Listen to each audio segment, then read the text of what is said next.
Little Red Riding Hood is the metaphor for innocence, earnesty, carefree honesty, so unassuming, and for the oh so naive, ripe for the picking by someone or something conspiring behind the scenes, lurking in the shadows, eagerly waiting to unleash their twisted desires upon them. The world is rotted, and if only they were able to see just beyond their own comforts, beyond the wool that hovers over their eyes, that cover the decay that surrounds them, peacefully and ignorant in their own bliss to the real terrors that lurk beyond their scope. Hello, and welcome back to all of my envies, the ladies and guys, to the Notebook channel where we discuss all things arts, culture, humanities, and whatever's been going on up in this little thing here. Why are you running? Why are you running? And today, we are going to be talking about Euphoria. So in my last video about that I redesigned, the Powerpuff Girls, I mentioned that I did not want to have the aesthetics of Euphoria. And that led one of my viewers to asking, do I not like Euphoria? And it's a bit complicated because it's not that I don't like Euphoria, it's just there is a lot that I disagree in terms of how the story is being told, just as a theater maker, a thespian myself. I have a degree in theater, and just my own personal storytelling philosophy just don't align with Euphoria. So I guess this will first lead us to asking, what exactly is Euphoria about? So let's start there. I also want to make sure that not only did I put a visual disclaimer, but also mention that we are going to be talking about checks and sexual violence, if you understand that. The reason why I am self-censoring in some aspect is because I know YouTube has certain algorithms where they're listening. I don't know what, and they have certain keywords that are flagged, and I want to try to avoid triggering that and you guys, gals, and MBs as much as possible.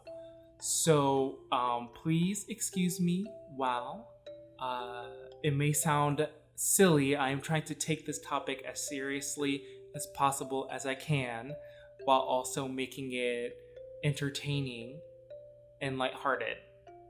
As lighthearted as I can make it.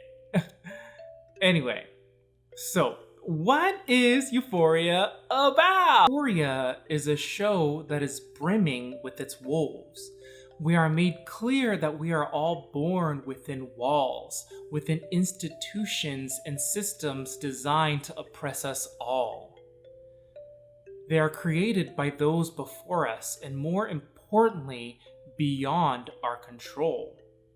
We must obey these arbitrary rules, and all we can do is squirm as we live the rest of our days knowing that they're numbered, to submit and obey to the system.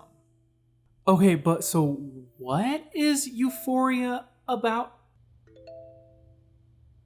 Okay, so Euphoria tells us that these characters are born within a system that has been set up to feed on our youth. Not our youth, but our youths, as in children, as in teens, people in general. So let's start there. What are these systems of oppression? And we are going to start with masculinity. So, Michael S. Kimmel, a sociologist, discusses that we think of manhood as a thing, a quality the one either has or doesn't have, a transcendent, tangible property that each man must have to manifest the reward presented. As men, we are under the constant, careful scrutiny of other men.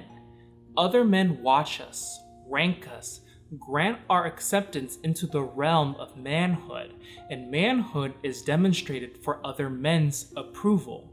It is other men who evaluate the performance, and we call this performance a homosocial enactment. Women become a currency that men use to improve their ranking on the masculine social scale. This is why Nate fantasizes about the different ways in which he would save his girlfriend Maddie. But it's important to understand that it is not about Maddie's safety, it is about Nate's power fantasy, the test of his masculinity. And this is one of the rules that the males within our world, and not just within the show, must navigate through. I'm envious of your generation, you know. You guys don't care as much about the rules.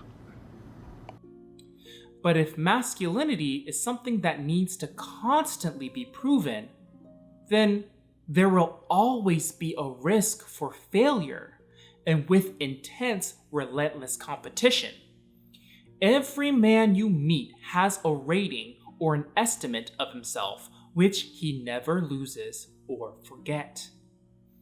Homophobia is a central organizing principle of our cultural definition of manhood.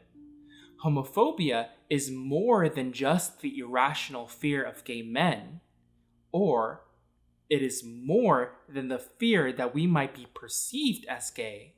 The F slur actually has nothing to do with homosexuals or homosexual experiences. It comes out of the depths of manhood, a label of ultimate contempt for anyone who seems unmanly. Homophobia is a fear of being unmasked, emasculated, and revealed to us and the world that we do not measure up, that we are not real men. We are afraid to let other men see that fear. Fear makes men ashamed because it is a recognition of our own fears that we are not as manly as we pretend to be. So what happens? Because of this fear, we stay silent. Because manhood is equated with power. Power over women, over other men. And this silence is what keeps the system running. And violence is often the single most evident marker of manhood. Rather, it is the willingness to fight and the desire to fight. As adolescents, we learn that our peers are a gender police constantly threatening to unmask us as feminine. Men want to look powerful, to conceal their powerlessness inside.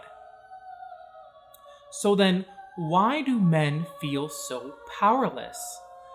Well, it's because we also define manhood so that only the tiniest fraction of men come to believe that they themselves are the biggest, sturdiest, and most virulent repudiators of femininity, the most daring, and the most aggressive. We've managed to disempower the overwhelming majority of men by other means, such as discriminating on the basis of race, class, ethnicity, age, or sexual preferences. To be secure in your manhood, you mustn't be a woman, queer, non-native born men, men of color, middle class. Straight white men will always be able to reground their sense of self without those haunting fears. I'm sorry, the air conditioner turned on. It's because of the manhood of racism, of sexism, of homophobia.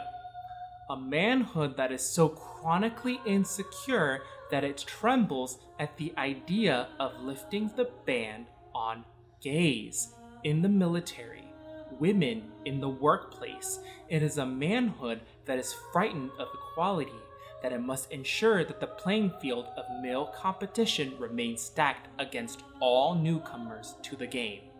A lot of gay male spaces that they're always idolizing or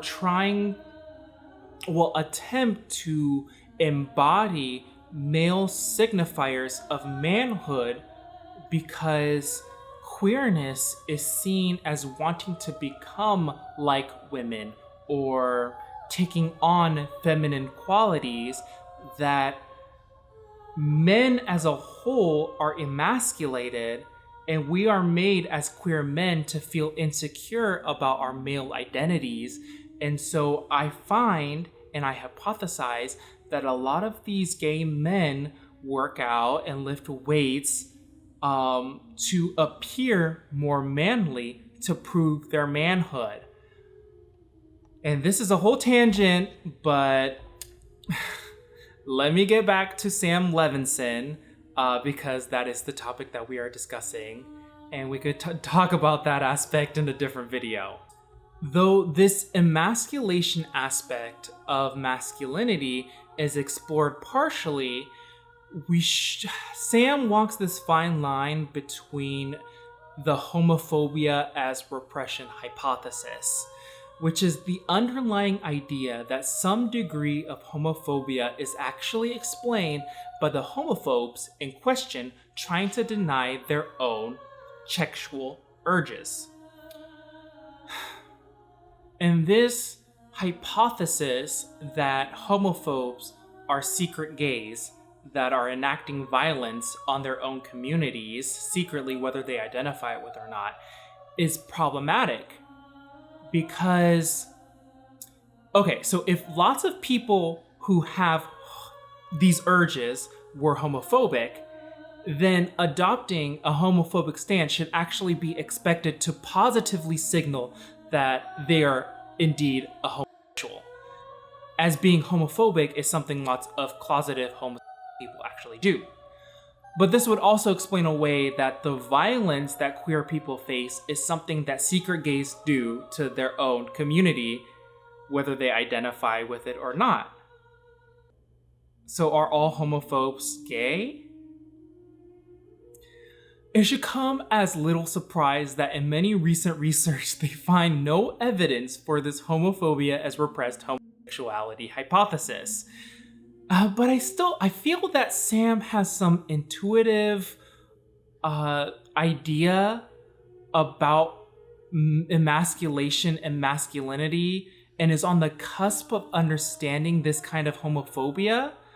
But my spider sense is tingling that he doesn't quite understand it, and that he's going along with this homophobia as homosexual angle. Anyway, we have many representations of men's desire on display within this show, but we have yet to discuss how girls' desires, the women's desire of the show, are displayed. And I found Kat's expression of her own desires particularly interesting.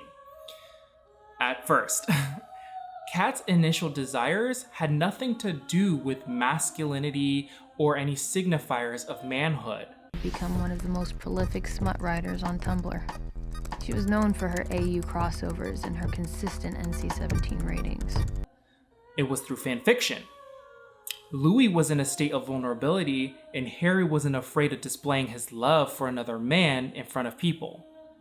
And it was the build-up of desire, of passion. I've longed for this moment through 15 long winters and one surprisingly short spring. Then we shan't waste a moment more. Ugh, so hot! So, you want me to ignore you for 15 years, then give you a small peck on the beak? No! It's not about the peck. It's about the building of desire, the longing, the passion.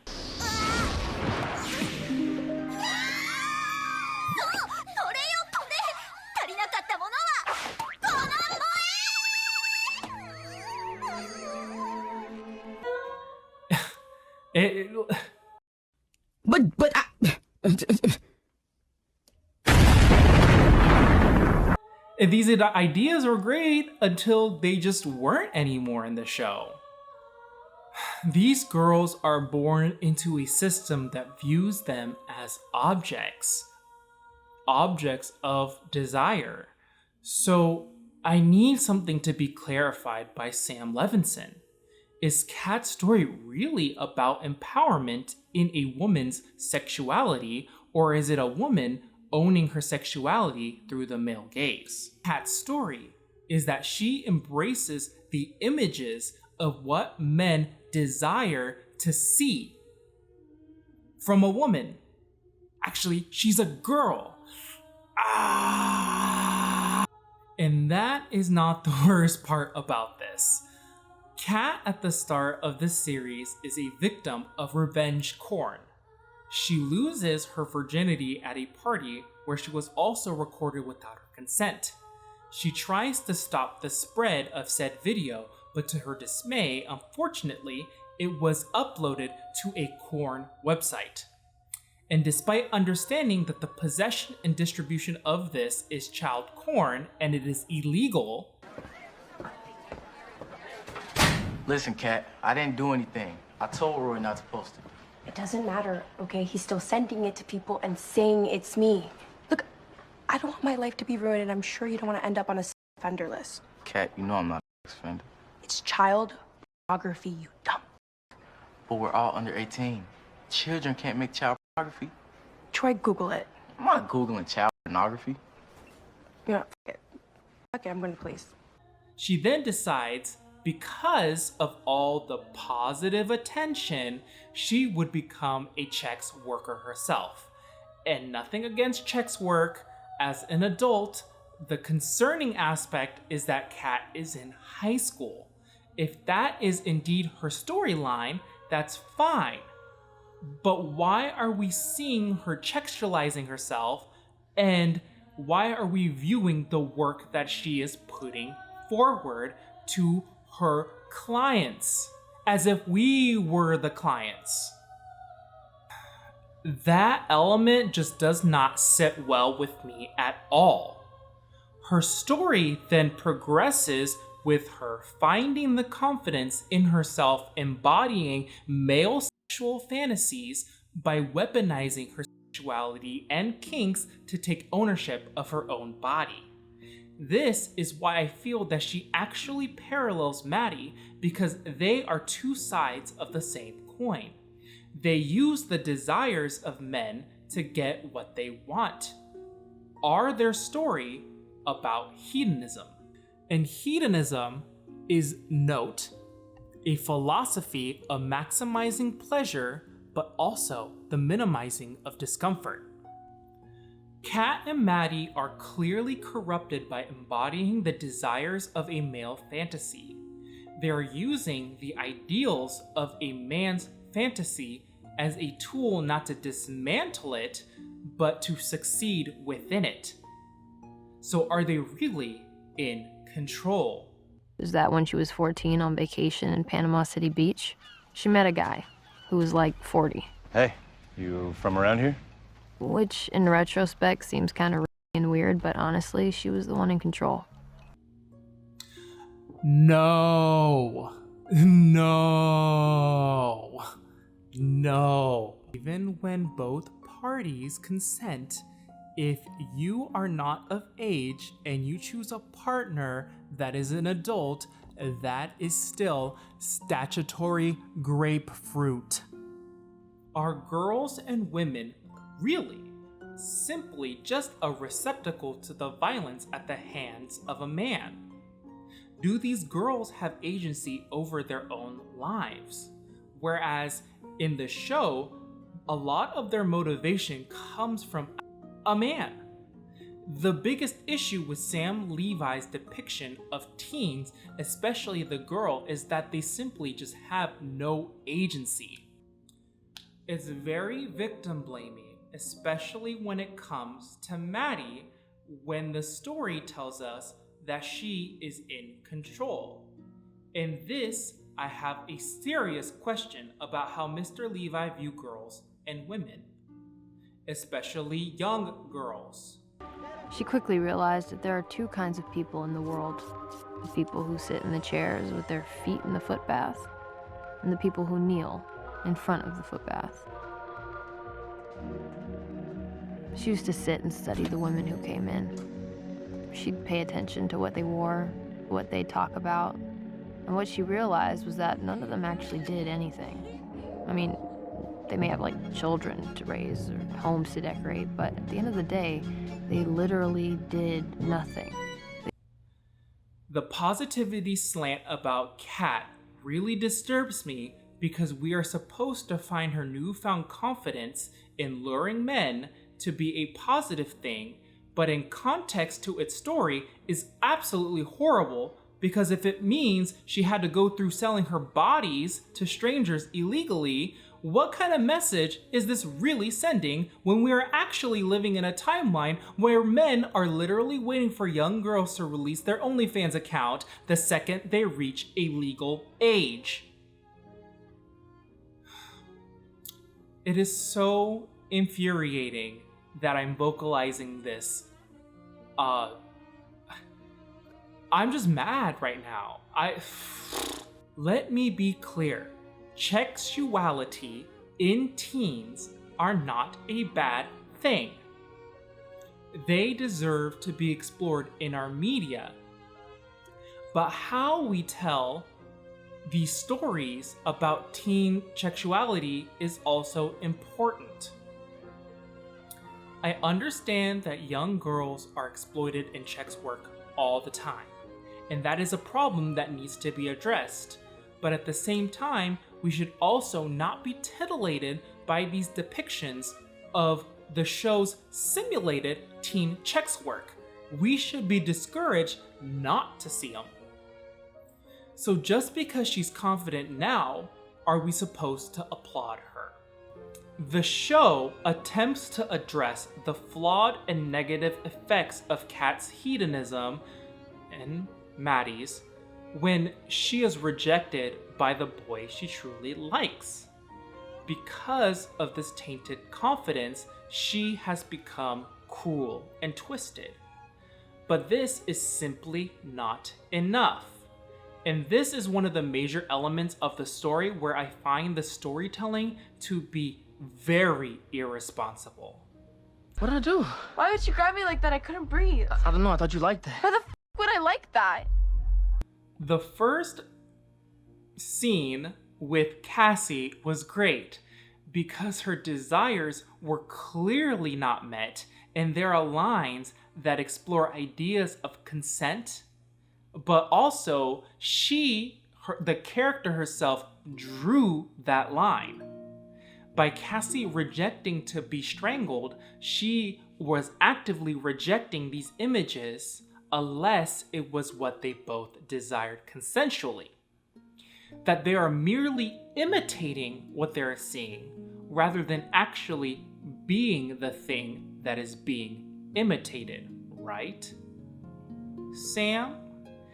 And so this critique of our culture becomes very muddy and more complicated when you factor in that this is also a TV show, media that we create that sexualizes these teens just to tell a story about how our culture is sexualizing teens and children.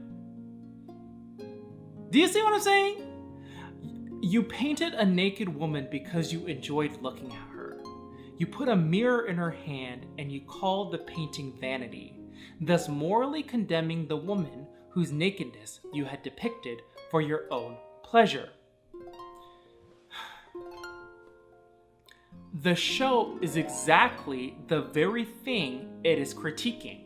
So let me talk about Cuties real quick. And shut up. The film is so widely misunderstood. The film does not actively sexualize children. In context, they are at a dance competition. The film makes sure that we understand that these girls are regurgitating images that they see from the media that surrounds us all. We are viewing their dance with alongside the audience and encouraged to really see what is going on with how these girls themselves think what they're doing is just dancing.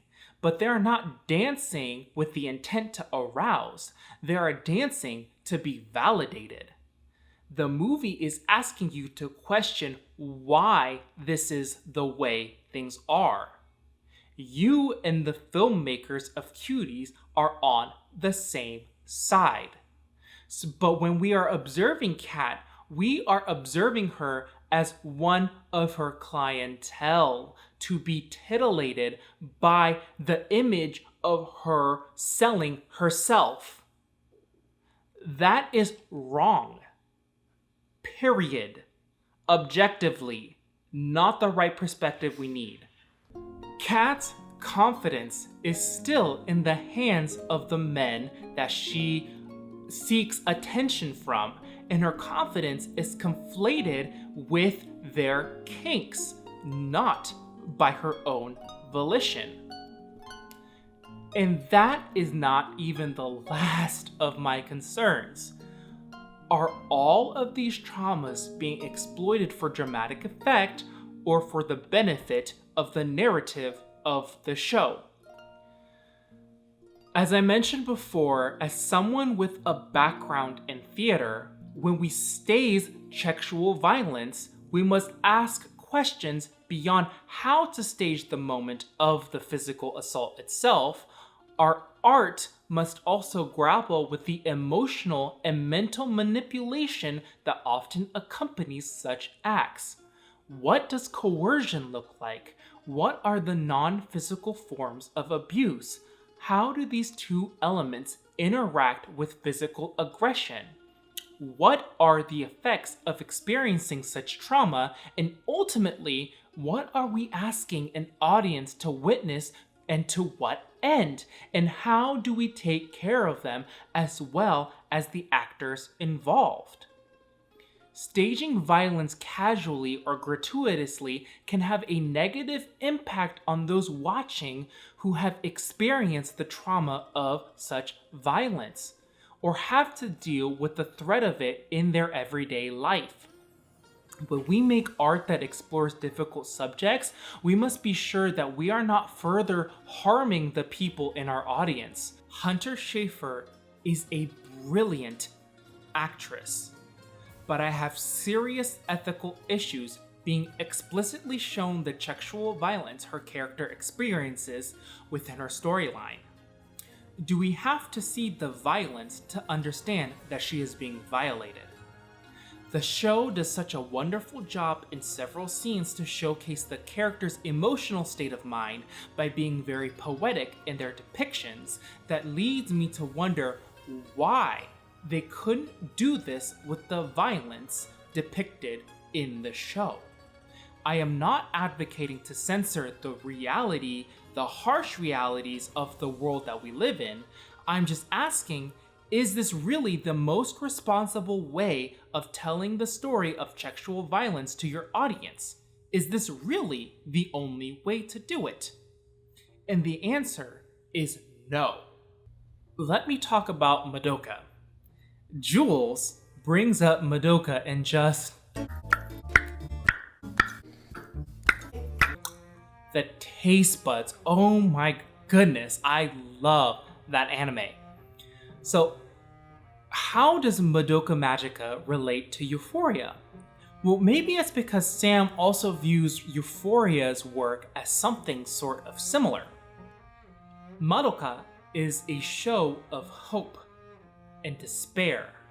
These girls are a part of a never-ending cycle, a system that preys on the hopes and dreams of young girls who are coerced into becoming magical girls. In exchange for having one wish granted, you must fight against the witches that prey on human beings.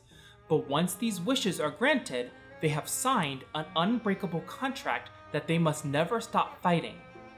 The only catch is if they stop fighting, then they would lose access to their powers, and they themselves, unbeknownst to them, turn into the very witches they are tasked in fighting.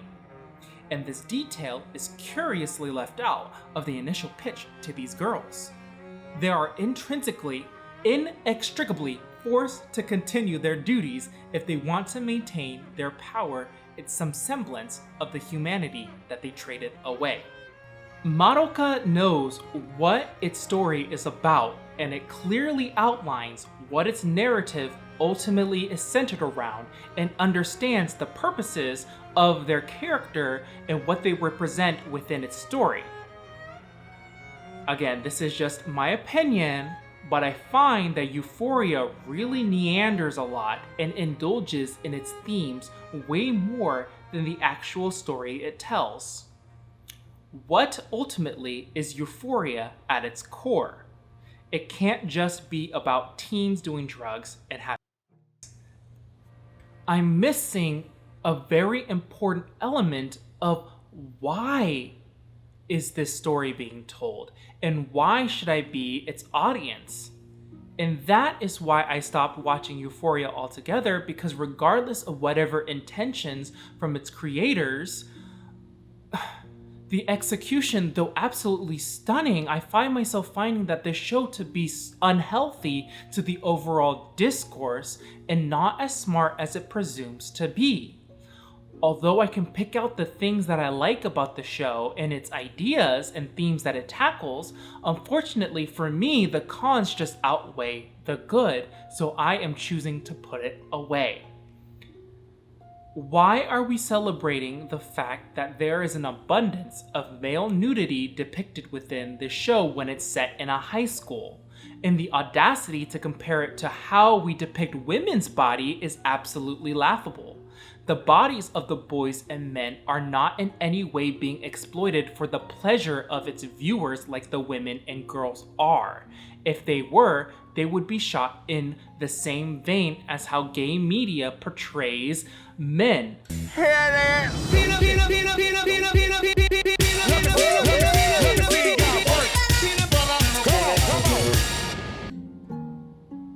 Regardless of the technicality that the actors, being adults themselves, portraying teenagers, it is still grounds for scrutiny. Why are we doing this and portraying high schoolers in this way? Do you think we are infantilizing these adult actors when we are intentionally putting them in shows to depict teens in this exploitative manner? In my opinion, I think this may be what Sam Levinson ultimately wanted. It is not only for you to empathize with the struggle of these characters and the lives that they lead, but for the audience to also disagree with the way that they choose to cope within this cruel world as a cautionary tale, or something to learn from in this story about surviving within a harsh reality.